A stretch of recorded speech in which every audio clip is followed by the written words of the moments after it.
Hello guys, welcome to forex salary channel और इस video में आपका स्वागत है। तो इस वीडियो में हम बात करेंगे 5 इंपॉर्टेंट थिंग्स की। जब भी आप नेक्स्ट टाइम ट्रेड में एंट्री करें तो आप उनको चेक करें। तो अगर अपनी नेक्स्ट टाइम जब भी आप एंट्री करें तो कैसे आप इन 5 थिंग्स को अपनी एनालिसिस में इंक्लूड कर सकते हैं और अपने प्रॉफिटेबल ट्रेड इंक्रीज कर सकते हैं, अपने चांसेस बढ़ा सकते हैं कि आपका ट्रेड प्रॉफिटेबल में क्लोज हो। तो नेक्स्ट टाइम जब आप एनालिसिस करें तो ये 5 थिंग्स को अपनी एनालिसिस में, अपने प्रोसेस में इंक्लूड करें, ताकि आप वो मिस्टेक्स ना करें जो रिटेल ट्रेडर्स मोस्ट ऑफन करते हैं और उनके ट्रेड मोस्टली लूजिंग में क्लोज होते हैं। तो अगर आप भी चाहते हैं कि आप इन 5 थिंग्स को लर्न करें तो मेक श्योर आप इस वीडियो को एंड तक देखें और सब्सक्राइब द चैनल ताकि आपको ऐसे वीडियो मिलते रहे। चलिए चलते हैं वीडियो में।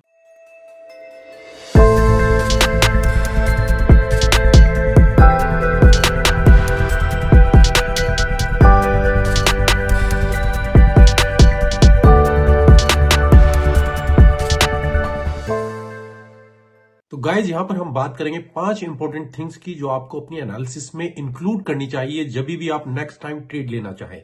अगर आप इन 5 थिंग्स को अपनी एनालिसिस में इंक्लूड करेंगे तो आपके चांसेस इंप्रूव हो जाएंगे, जो आपकी एनालिसिस है वो इंप्रूवमेंट हो जाएगी और जो आपका प्रोसेस है वो भी स्मूथ हो जाएगा।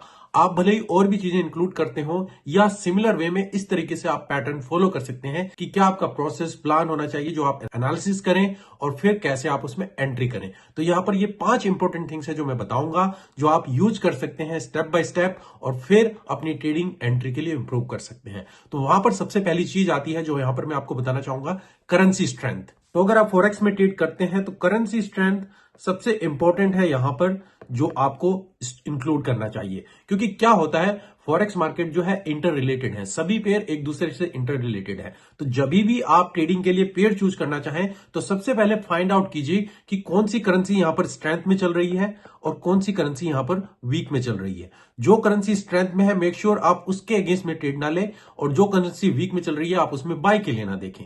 तो ये एक आपको फिल्टर आउट कर देगा कि आप कौन से पेयर में आज ट्रेड करें और कौन से पेयर में ट्रेड ना करें।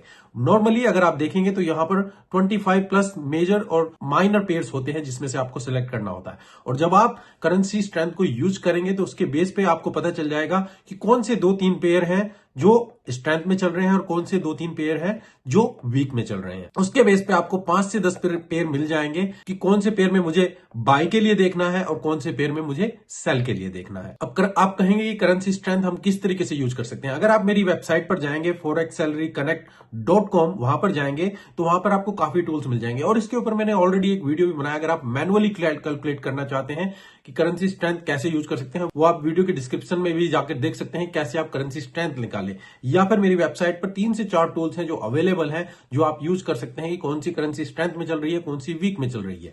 पर यहां पर मैं आपको 2 गाइडेंस देना चाहूंगा। जो भी करेंसी स्ट्रेंथ मीटर आप यूज करें, आप गूगल पर भी सर्च कर सकते हैं, वो यूज कर सकते हैं। अगर आप इंट्राडे ट्रेडिंग करना चाहते हैं तो आप 1 आवर या 4 आवर के बेस पे करेंसी स्ट्रेंथ को कैलकुलेट करें।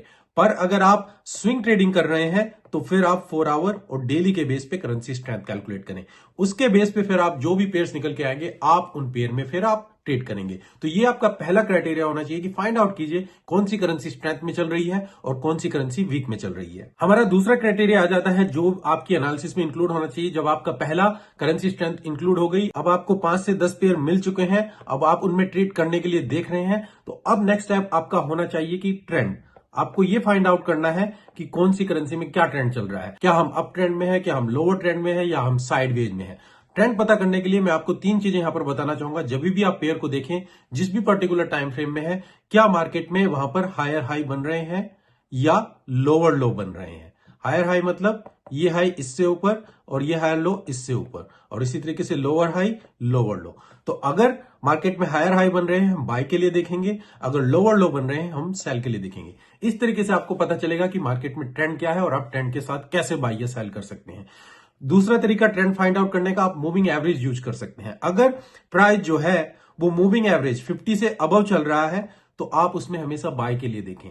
पर अगर प्राइस वही मूविंग एवरेज से नीचे चल रहा है, जो 50 मूविंग एवरेज है, वो सिंपल हो सकती है, ईएमए हो सकती है, अगर उससे नीचे चल रहा है तो आप उसमें शॉर्ट के लिए देखेंगे। तो ट्रेंड के लिए सिंपल तरीके से इस तरीके से पता कर सकते हैं। तीसरा तरीका कि आप जो भी प्राइस चल रहा है उसका चैनल लगा ले, मतलब कि ट्रेंड लाइन यूज कर सकते हैं। मार्केट में जो भी प्राइस की टच कर रही है उससे आपको आइडिया हो जाता है कि मार्केट अप ट्रेंड में चल रही है या डाउन ट्रेंड में चल रही है। तो दो तरीके आपके हो गए क्लियर। आपको करेंसी स्ट्रेंथ से पेयर पता चल गया कि कौन से पेयर में सेलेक्ट ट्रेड करना है। दूसरा, अब करेंसी ट्रेंड कर रही है तो अप ट्रेंड कर रही है, डाउन ट्रेंड कर रही है, और कैसे आप वो पता कर सकते हैं वो तरीके मैंने आपको बता दिए। ये दो स्टेप आपके क्लियर हो चुके हैं। अब तीसरा स्टेप जो मेन इंपॉर्टेंट आ जाता है, आपको फाइंड आउट करना है कि आपकी सपोर्ट एंड रेसिस्टेंस, जो भी पेयर आपने सेलेक्ट करे हैं, ट्रेंड आपने पता कर लिया है, अब आपको मेन पता करना है कि मार्केट में कहां पर आपकी रेसिस्टेंस है और कहां पर आपकी सपोर्ट है। सपोर्ट रेसिस्टेंस के लिए मैं कहना चाहूंगा कि आप 2 टाइम फ्रेम यूज कीजिए, मैक्सिमम इससे ज्यादा यूज करने की जरूरत नहीं है। जो भी टाइम फ्रेम आप एनालिसिस के लिए यूज करें उससे एक अबाउट टाइम फ्रेम। तो मान लीजिए अगर मैं 1 आवर यूज कर रहा हूं तो मैं 4 आवर को भी यूज कर सकता हूं, मैं 4 आवर यूज कर रहा हूं तो मैं डेली को भी यूज कर सकता हूं, और अगर मैं 15 मिनट को यूज कर रहा हूं तो मैं 30 मिनट या 1 आवर की सपोर्ट रेसिस्टेंस को भी यूज कर सकता हूं। इससे आपको आइडिया हो जाएगा कि मार्केट की बिग प्लेयर्स की जो है डायरेक्शन किधर है। अगर आपका 15 मिनट अबव चल रहा है और 1 आवर भी अबव चल रहा है तो आपके लिए परफेक्ट एनालिसिस है कि आप इसमें एंट्री ले सकते हैं। पर अगेन सेम वे में 1 आवर तो आपका अप चल रहा है पर 4 आवर डाउन चल रहा है, तो उस पेयर से थोड़ा बच के रहिए, क्योंकि दोनों अलग अलग तरीके की लैंग्वेज बोल रहे हैं। जब दोनों एक तरीके की लैंग्वेज बोले वो आपके लिए कॉन्फ्लुएंस होगा कि आपके चांसेस क्या होंगे। आप ट्रेंड जो मेजर ट्रेंड है 4 आवर का भी 1 आवर दोनों में एक साथ है तो आप ट्रेड लेंगे तो आपके बेटर चांस रहेंगे। तो इस तरीके जो आप 4 आवर या हायर टाइम फ्रेम की सपोर्ट रेसिस्टेंस के साथ माइनर टाइम फ्रेम की सपोर्ट रेसिस्टेंस को लगाएंगे तो आपके लिए यूजफुल होगा। मेनली आप सपोर्ट रेसिस्टेंस जो यूज करें इसके लिए मैंने एक वीडियो बनाया हुआ है कि सपोर्ट रेसिस्टेंस कौन सी काम करती है कौन सी नहीं करती है। वो वेबिनार भी देख सकते हैं और वीडियो भी है, दोनों वहां पर जाकर देख सकते हैं। मेनली आप इसे टारगेट प्रॉफिट के लिए या स्टॉप लॉस के लिए यूज कर सकते हैं कि मार्केट की डायरेक्शन कहां तक जाएगी, कहां तक मार्केट की मूवमेंट रहेगी, कहां पर मुझे टारगेट प्रॉफिट लेना है और कहां पर मुझे स्टॉप लॉस लगाना है। थर्ड पॉइंट होने के बाद अब आपका फोर्थ पॉइंट आता है मेजर न्यूज।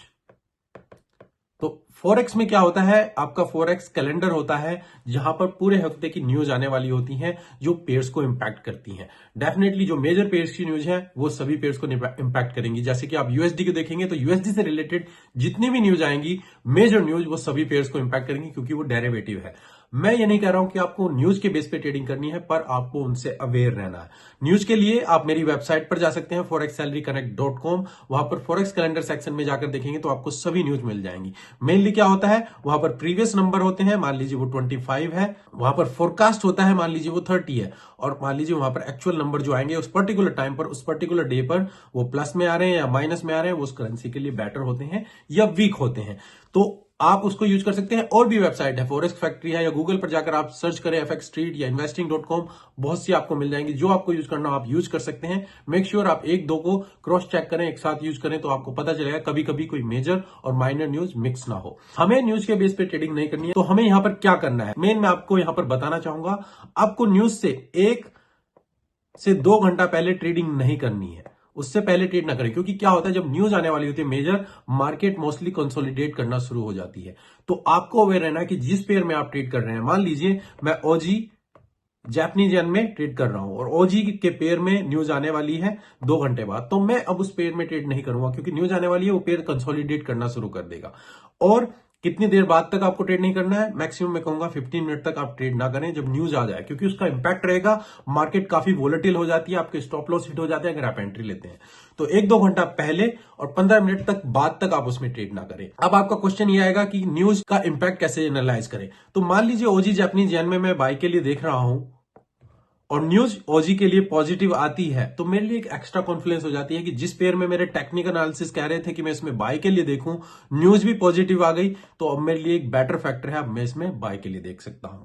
पर वही न्यूज अगर नेगेटिव में आ जाती है तो मैं भी फिर मैं अपने रिस्क कैटेगरी को वहां पर लो कर दूं और कम लेवल का रिस्क लगाऊं, क्योंकि टेक्निकल मेरे सपोर्ट कर रहे हैं पर फंडामेंटल सपोर्ट नहीं कर रहे हैं। तो न्यूज से अवेयर रहना है, न्यूज के बेस पे ट्रेडिंग नहीं करनी है। अब यहां पर हमने 4 चीजें अभी तक बात कर ली है। करेंसी स्ट्रेंथ, जहां से आपको पेयर्स का पता चले कि कौन से पेयर्स हमें सेलेक्ट करने हैं। दूसरा, हमें ट्रेंड पता चल चुका है कि मार्केट में ट्रेंड क्या है और हम ट्रेंड के साथ ट्रेड करेंगे। थर्ड, हमने सपोर्ट रेसिस्टेंस को लगाया है, जिसके बेस पे हमें पता चलेगा कि हम टारगेट प्रॉफिट कहां पर रख सकते हैं, अपना स्टॉप लॉस कहां पर लगा सकते हैं। फोर्थ, जो मेजर न्यूज क्या आने वाली है, ताकि हमारे फंडामेंटल भी टेक्निकल के साथ अलाइन हो। अब हमें एंट्री कैसे करनी है, कि हमारा एंट्री प्लान कैसे होना चाहिए। तो मान लीजिए मैं यहां से देख रहा हूं कि मार्केट इस तरीके से यहां पर मूव कर रही है और ये मेरा सपोर्ट लेवल है, जो कि एक अच्छा सपोर्ट लेवल है, जो कॉन्फ्लुएंस आप यहां पर देख रहे हैं।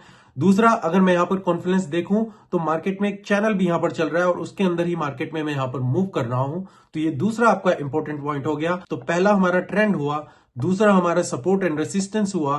थर्ड हमने जहां पर चैनल को भी लगाया कंफर्मेशन के लिए। और मान लीजिए यहां पर कोई मूविंग एवरेज भी है जो आप यूज करना चाहें, तो आप 50 मूविंग एवरेज और 21 उसके भी कॉन्फ्लुएंस यहां पर ले सकते हैं कि मैं मूविंग एवरेज को यहां पर यूज कर रहा हूं। तो इतनी कॉन्फ्लुएंस जब आप एंट्री प्लान में यूज करेंगे तो आपके लिए बेटर रहेगा। ये अभी तक हम टेक्निकल बात कर रहे हैं, प्राइस एक्शन बात कर रहे हैं। अभी हमने यहां पर कुछ यूज नहीं किया, इंडिकेटर जस्ट यहां पर मूविंग एवरेज को हम लगा रहे हैं। अब इसके साथ हम और क्या कंबाइन कर सकते हैं, मे बी आप फिबोनाची यहां पर चेक कर सकते हैं। जो फिबोनाची की 2 रेशो इंपॉर्टेंट होती है, 0.50 या 61.8 जो गोल्डन रेशियो है, इसके ऊपर डिटेल में वेबिनार किया हुआ है। फिबोनाची के ऊपर एंट्री कैसे करें, आउट कैसे करें, आप वो जाकर देख सकते हैं। मान लीजिए वो यहां पर कॉन्फ्लुएंस आपको मिल रही है। इसके साथ ही मे बी कोई आप एक इंडिकेटर यूज करना चाहें, कोई मोमेंटम इंडिकेटर या स्टोकेस्टिक इंडिकेटर आप यूज करना चाहें, जैसे कि आरएसआई या एमएकडी, जहां पर आप यूज कर सके कि वो कब ओवरबोट हो या ओवरसोल्ड हो। अगर यहां पर आप देखें कि वो ओवरसोल्ड हो चुकी है तो आपके लिए कंफर्मेशन यहां पर हो जाती है कि हम इसमें बाय कर सकते हैं। और इसके साथ ही अगर आप कैंडल स्टिक पैटर्न को भी यूज करना चाहें, उसके ऊपर भी मैंने 2 वेबिनार किए हुए हैं कि किस तरीके से आप कैंडल स्टिक के बेस पे एंट्री कर सकते हैं, आउट कर सकते हैं, और वो भी आपको कंफर्मेशन यहां मिल जाए। तो आप देखिए हमने यहां पर कितनी कॉन्फ्लुएंस यहां पर यूज की है जो हमारी एंट्री के लिए हेल्पफुल रहेंगी। तो जब आप कॉन्फिडेंस लेवल आपका इतना मैटर करेगा सेम एक लेवल पे, और आप वहां पर एंट्री लेंगे तो जो ट्रेड लेंगे उसमें चांसेस आपके बढ़ जाते हैं, आपका कॉन्फिडेंस बढ़ जाता है कि ये ट्रेड मोस्टली चांसेस है कि आप अपने प्रोसेस प्लान को फॉलो कर रहे हैं और फिर आप टारगेट प्रॉफिट में जाएंगे। मैं नहीं कहूंगा कि आप बहुत सारी कॉन्फ्लुएंस यूज करें ताकि आप एनालिसिस पैरालिसिस में फंस जाएं। आप 4 to 5 थिंग्स यहां पर अप्लाई कीजिए जो आपको हेल्पफुल लगे और आप ज्यादा उसमें ओवर रिएक्ट ना करें और ज्यादा आप एनालिसिस में ना फंसे। 3 से 4 या 5 मैक्सिमम इतना आप यूज कर सकते हैं। मैक्सिमम एक स्टोकेस्टिक इंडिकेटर आप यूज कर सकते हैं, एक ट्रेंड का इंडिकेटर यूज कर सकते हैं। उसके बाद रेस्ट आप प्राइस एक्शन को लगाना चाहें लगा सकते हैं। तो जो आपको बेटर लगे, जो आप टेस्ट करें, उससे आपको बेटर रिजल्ट मिलेंगे। तो ये 5 थिंग्स हैं जो मैं आपको बताना चाहता था। जब भी आप प्रोसेस एनालाइज करें तो इन चीजों को अगर आप प्रोसेस में अपने इंक्लूड करेंगे और स्टेप बाय स्टेप फॉलो करेंगे और उसके बेस पे फिर ट्रेड लेंगे तो मोस्टली चांसेस हैं कि आपके ट्रेड प्रॉफिटेबल की तरफ जाए। और इसके बाद आपका कॉन्फिडेंस भी इंक्रीज होगा कि आपने इतनी अच्छी एनालिसिस की है, अब उसके बेस पे एंट्री कर रहा हूं, तो आपका अपने ट्रेड पर कॉन्फिडेंस होगा, आप अर्ली एग्जिट भी नहीं करेंगे और आप ट्रेड के साथ अलाइन रहेंगे। तो होपफुली गाइज अगर इस वीडियो से आपको हेल्प मिली है और आप चाहते हैं कि इस तरीके के वीडियो में और फ्यूचर में बनाओ तो मुझे कमेंट में बताइए, लाइक कीजिए, शेयर कीजिए, कमेंट कीजिए, ताकि इन फ्यूचर में आपको इस तरीके के वीडियो और बनाता रहूं। अभी के लिए धन्यवाद, thank you, take care and good bye.